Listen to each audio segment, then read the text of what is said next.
कुसुमसङ्काशम् काश्यपेयं महाद्युतिं तमोरिं सर्वपापघ्नं प्रणतोऽस्मि दिवाकरम् ॐ दधिशङ्खतुषाराभं क्षीरोदार्णवसम्भवम् नमामि शशिनं सोमं शम्भोर्मुकुटभूषणम् ॐ धरणीगर्भसम्भूतं विद्युत्कान्तिसमप्रभम् कुमारं शक्तिहस्तं च मङ्गलं प्रणमाम्यहम्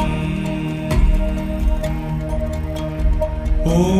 प्रियङ्गुकलिकाश्यामं रूपेण